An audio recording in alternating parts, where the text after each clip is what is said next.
Meu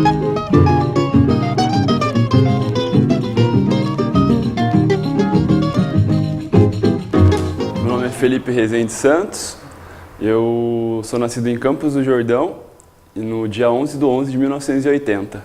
Eu me formei em arquitetura, tive todo o meu ensino fundamental lá em Campos, depois me formei em arquitetura, depois voltei a fazer uma pós-graduação em linguagens artísticas, chama Linguagens Artísticas Integradas, onde envolve até um pouco de teatro, um pouco de dança, um pouco de tudo um pouco, assim, são várias linguagens que se integram e tal. E depois, agora, atualmente, ando fazendo um mestrado na área de desenvolvimento regional, onde eu estudo essa história da economia criativa.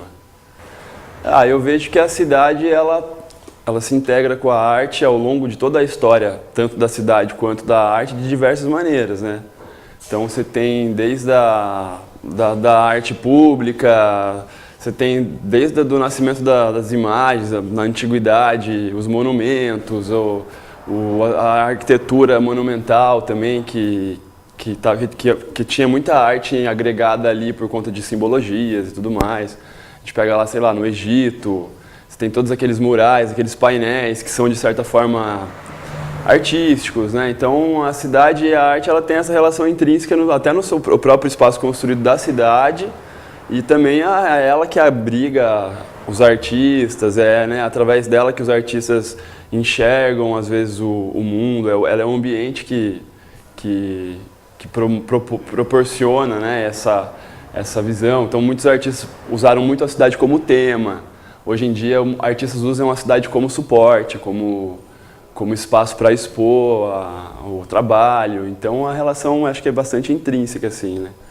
Eu creio que sim, né? Se a gente pegar desde a pintura parietal, o homem já estava estampando ali nas cavernas imagens, e já estava meio que estampando essas imagens no seu ambiente de vida, né? No seu environment, vamos dizer. E ali, a partir disso, a gente vem vendo esse desdobramento. Hoje em dia, o grafite, que faz até uma menção com essa arte de parietal, né? Das cavernas, arte rupestre. Então, eu acho que na história, se a gente for pegar os desdobramentos aí, o tempo todo tem essa relação, né? Embora tenha muitas artes na cidade, como grafites, como cartazes em geral, monumentos, esculturas, muita gente passa apática pela cidade, como se a cidade fosse um espaço de passagem. Até aí o intuito da arte atual urbana, eu acho que é isso, é colocar a coisa no meio do cidadão, porque para promover, quase que obrigar o cara a ver, porque até então, se você está numa galeria ou num museu, não é todo mundo que tem acesso, não é todo mundo que tá apto até né, por condições de diversas formas a estar visitando. Eu acho que a palavra, no quesito arte, é uma das expressões mais complicadas de serem entendidas e percebidas.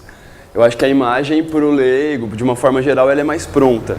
Existe mais informação numa imagem do que numa palavra. Enfim, é pronta, né, para você ver. A imagem, ela já está ali rotulada, ela desperta sensações que são visuais.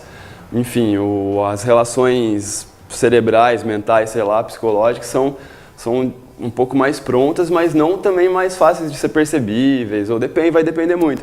Mas, no entanto, a palavra, no entanto, ela é mais complicada, ela depende de uma dedicação, de uma interpretação, ela depende mais de uma entrega do leitor, assim.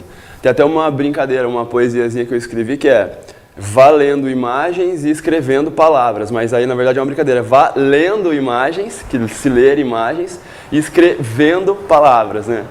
Sim. Então a gente vê palavras e lê imagens. Então quando eu trabalho com a letra, com a palavra, eu tento fazer com que aquela palavra tenha um resultado visual, um resultado às vezes até cinético, né? Até de movimento e tal. Mas não é por isso que é mais fácil, eu acho que a palavra ainda é mais difícil de ser.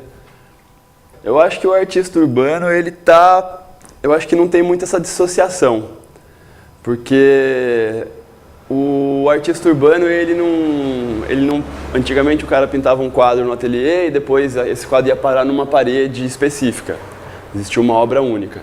Com a pop art, de uma matriz você cria diversas outras cópias e aquilo vai parar na mão de mais pessoas. o grafite ele também volta a ser único e ele volta a ser específico, ele é uma intervenção local, ele tem uma relação direta às vezes com a paisagem, com o entorno. Ele não precisa ter isso no conceito do artista, mas a pintura em si está lá no meio do caminho. Então eu acho que não tem como ser muito in ou out. Eu acho que no caso do grafite é um dos poucos casos onde isso acontece ao mesmo tempo.